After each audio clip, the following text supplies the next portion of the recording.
हरे कृष्णा दंडोपम। गीता के द्वितीय अध्याय के श्लोक संख्या 4 के बारे में हम विचार करें। ओम अज्ञान तिमिरांधस्य ज्ञानांजन शलाकया चक्षुरुन्मिलितं येन तस्मै श्री गुरुवे नमः। नमो विष्णुपादाय कृष्ण प्रेष्ठाय भूतले श्रीमद् भक्ति वेदांत स्वामी नाम।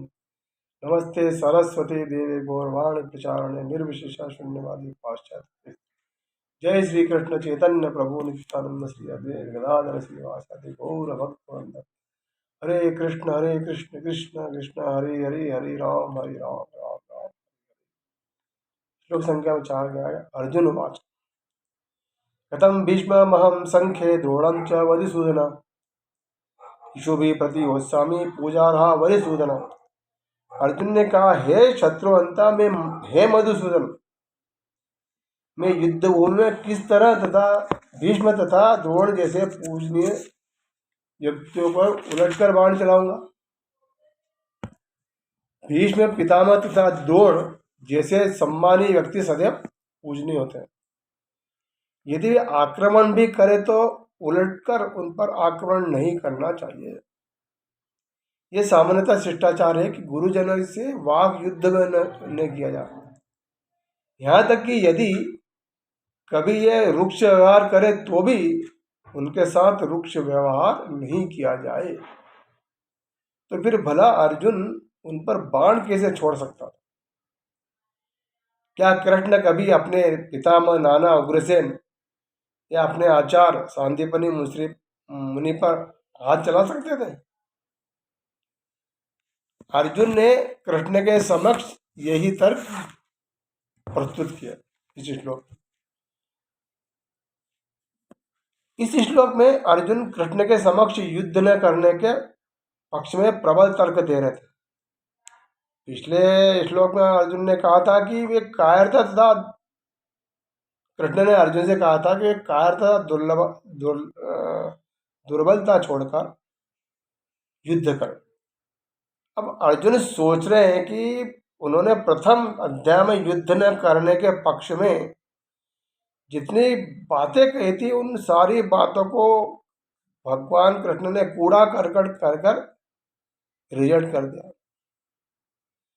अर्जुन ने धृतराष्ट्र पुत्रों के प्रति जितनी आसक्ति प्रकट की थी वह श्री कृष्ण के अनुसार हृदय की तुच्छ दुर्बलता है। अब अर्जुन के दिमाग में यह विचार आया कि वे कृष्ण के समक्ष ऐसा प्रबल तर्क प्रस्तुत करे जिससे श्री कृष्ण निरुत्तर हो जाए। ऐसा विचार कर अर्जुन इस श्लोक में कह रहे हैं कि यदि धृतराष्ट्र के पुत्रों के साथ युद्ध के लिए तैयार भी हो जाए तो भीष्म और द्रोणाचार्य के साथ कैसे युद्ध करेंगे? तो मेरे गुरुजन ने सम्मानीय है। भीष्म तथा द्रोण दोनों पूजा के योग्य। अर्जुन को भीष्म तथा द्रोण के साथ युद्ध करने में कठिनाई क्या है? इस प्रश्न का उत्तर यह है कि वे पूजा किए जाने के योग्य हैं। यहाँ पर अर्जुन कहता है कि यदि भीष्म और द्रोण उनसे युद्ध भी करे तो भी अर्जुन को उनसे युद्ध न करके उनकी पूजा करनी चाहिए। अर्जुन कर रहे हैं कि यदि भीष्म और द्रोण उन पर बाण भी चलाए तो भी वे उन पर उलटकर कैसे बाण चलाएंगे। रूपात तात्पर्य लिखते हैं कि यह सामान्य शिष्टाचार है कि गुरुजनों से वाग युद्ध न किया जाए। इसका अर्थ है यदि गुरुजन किसी अनुचित बात पर भी अपने छोटों को डांटे या पीटे तो भी छोटों को उल्टा जवाब नहीं देना चाहिए।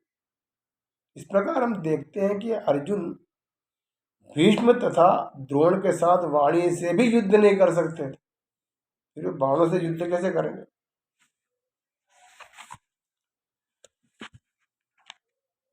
समाज के 5 वर्गों की विशेष रक्षा होनी चाहिए।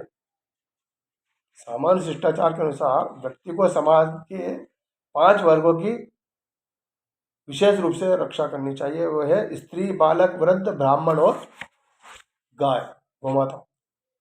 स्त्री, अब स्त्री को अबला कहा जाता है, वह पुरुष पर आश्रित होती है। यदि स्त्री किसी प्रकार का अपराध भी करती है तो भी उसका वध नहीं किया जाता।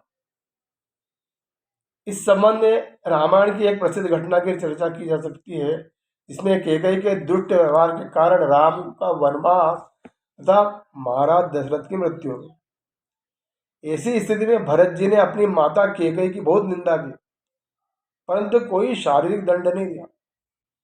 जिस समय शत्रुघ्न ने कैकेयी को उल्टी बातें सिखाने वाली मंत्रा नामक दासी को पीटना प्रारंभ किया तो भरत जी ने शत्रुघ्न से कहा, सुमित्रा कुमार क्षमा करो, स्त्रियां सभी प्राणियों के लिए अवध्य होती है।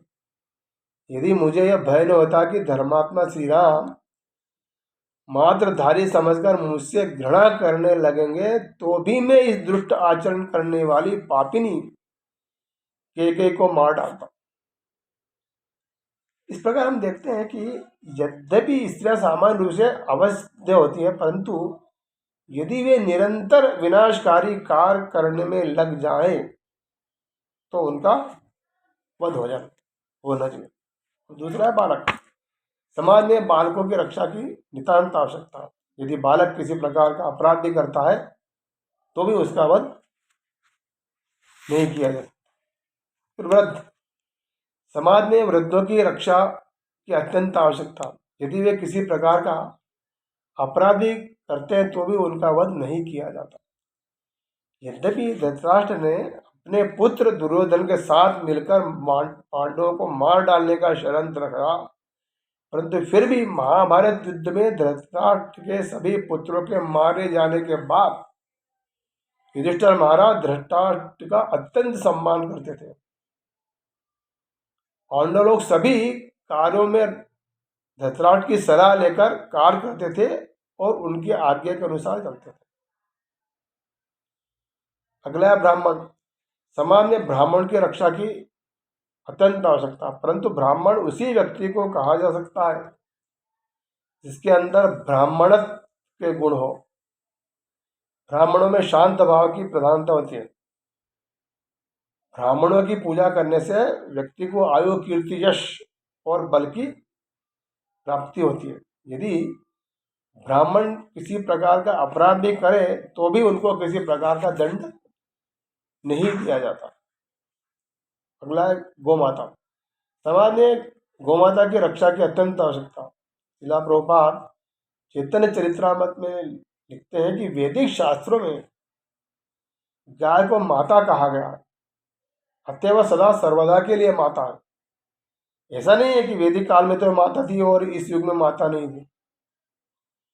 यदि शास्त्र प्रमाण है तो गाय सदैव माता है। वह वैदिक युग में भी माता थी और इस युग में भी माता है। वेदों का स्पष्ट आदेश है कि गोवध न किया जाए। अब हम मधुसूदन और हरिसूदन के बारे में चलते हैं। इस श्लोक में अर्जुन ने कृष्ण को जिन दो नामों से संबोधित किया है उन पर हम विचार करेंगे। श्लोक की प्रथम पंक्ति के अंत में अर्जुन ने कृष्ण को मधुसूदन कहा तथा दूसरी पंक्ति के अंत में हरिसूदन कहा। मधुसूदन का अर्थ है मधु का वध करने वाला, परंतु मधु नाम के दो व्यक्ति हैं। एक मधु तो प्रसिद्ध असुर था जिसका वध कृष्ण ने सृष्टि के आरंभ में किया था, परंतु दूसरे मधु श्री कृष्ण की वंश परंपरा में 20 पीढ़ियों के ऊपर एक अत्यंत धार्मिक राजा थे जिनके वंश में जन्म लेने के कारण कृष्ण को माधव कहा जाता। जब अर्जुन ने कृष्ण को मधुसूदन कहा तो उन्होंने विचार किया क्योंकि कृष्ण ने मधु नामक महान असुर का वध किया था तो इसलिए कृष्ण को मधुसूदन कहा है। परंतु मधुसूदन का अर्थ यह भी हो सकता है कि कृष्ण ने अपनी वंश परंपरा के अत्यंत सम्मानित मधु नामक राजा का वध किया हो, परंतु कृष्ण ने तो अपने शत्रु मधु नामक असुर का वध किया था, अपने सम्मानित वरिष्ठ राजा मधु का नहीं। इसलिए अर्जुन ने कृष्ण को फिर हरिसूदन का। हरिसूदन का अर्थ है अपने शत्रु का वध करने वाला। इसी प्रकार अर्जुन ने इस श्लोक में श्री कृष्ण को मधुसूदन और हरिसूदन दो नामों से संबोधित किया गया और कहते हैं कि हे कृष्ण, आपने तो मधु नामक शत्रु का वध किया था, अपने वंश के सम्मानीय राजा मधु का नहीं। तो फिर मुझे आप अपने वंश के वयोवृद्ध तथा सम्मानित भीष्म तथा आचार्य द्रोण का वध करने का आदेश क्यों दे रहे हैं? परंतु अर्जुन को समझना चाहिए कि अर्जुन को दिया गया उपदेश जो भगवान कृष्ण ने गीता के रूप में दिया, वह सदा के लिए और सबके लिए लाभदायक